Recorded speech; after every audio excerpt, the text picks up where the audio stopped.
this video, I'm going to share 5 tips when shooting Matterport models. Tip number 1, prepare the home before starting. Now it's important to prepare the home before doing Matterport scans.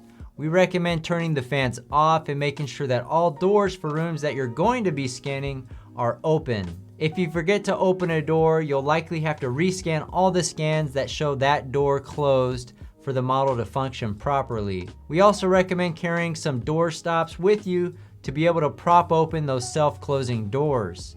It's also important to go through the house to make sure that the toilet seats are down, lights are turned on, and the blinds are open. Tip number 2, scanning distance. In order to deliver a great user experience, you want your models to have consistent spacing between scans. And by consistent, I mean a similar distance between scan points. We recommend the distance between your scans be 6 to 8 feet. This makes for a good user experience and reduces the number of alignment issues you'll run into.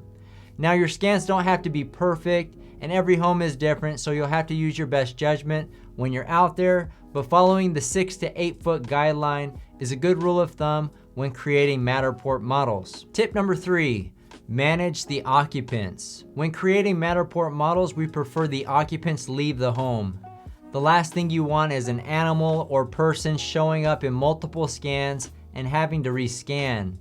Ideally, the occupants leave, but this isn't always possible. When they can't or don't want to leave, I usually like to advise the occupants to stay on one side of the home while I scan the other side, and then when I'm done scanning that side of the home, we switch sides. This has been a good practice to help make the Matterport capturing process easier. Tip number 4, CASITAS. Now, some properties have a separate casita that is distant from the home. When this is the case, we just create a separate model for the casita to deliver to the customer. We know that there is an additional cost associated with the additional model, but we just build that into our operating costs and don't charge extra for it. Sometimes you may be able to connect the two depending on how far away from the home the casita is, but in most cases you'll have to start a new model. Tip number 5, dealing with the sun. Now, some rooms may have direct sunlight shining on the floor.